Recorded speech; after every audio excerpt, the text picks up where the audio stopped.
За сайн байцгаана уу. Үзэлцэгний маань цамхаг. За ингээ 3 янзаар үзэлцэгнийхээс цамхагийг хийсэн. За эхнийх нь болохоор хамгийн ихэнд хийсэн цамхаг. Энийг болохоор би био цэцэгний зариултын шороогоор дан энэ шороог хийгээд хийсэн. Энэ шороо болохоор энэ шороога цэцэг тарих зариултын шороо. За хоёр дахь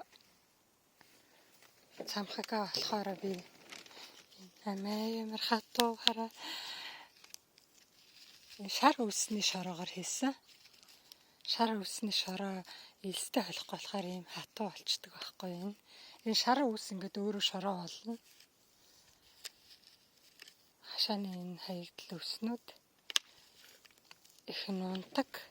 Бүр юм нунтаг болохоор энэ ус авахаараа ингээд бүр ингээд цент шиг хатчаад идэгин. Тэгсэн хэрнээ энэ хараа энэ дэлгүүрээс айгүй үнэтэй авсан шороноос айгүй хүчтэй бордоо олж байгаа байхгүй юу. Тэгэд энэ шар үснийхаа энэ шороог болохоор би энд нь элстэй хольж гисэн.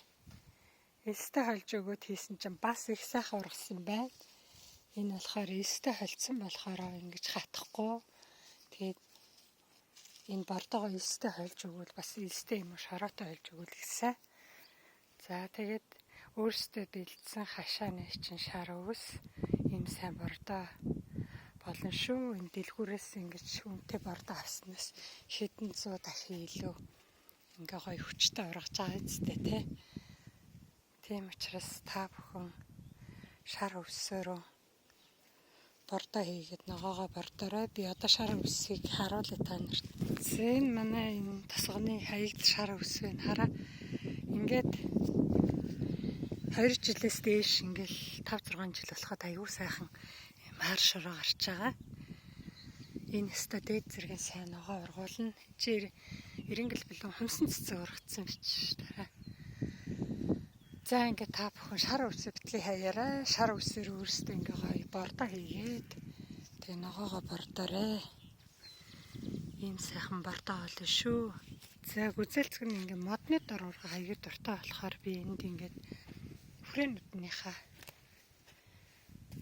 доо талаар 2-3 инээ 3-4 инээ ийм гүзэлцэг нь хийж өгсөн байгаа. Энэ болохоор шинээр суулгасан. Нөгөө намар шорон шиг тэгснийг аваа суулгасан байгаа хүрээнүүд. Энэ бас за ингээд хүрээнүүднийхээ доо талаар ингээ гүзэлцэг нь хийсэн. За ингээ та бүхэн энэ өчигдөр суулгасан хараа жоохон унжгаар байна бас гайгүй байна. За ингээ та бүхэндээ ургац их талаад нь амжилт хүсье.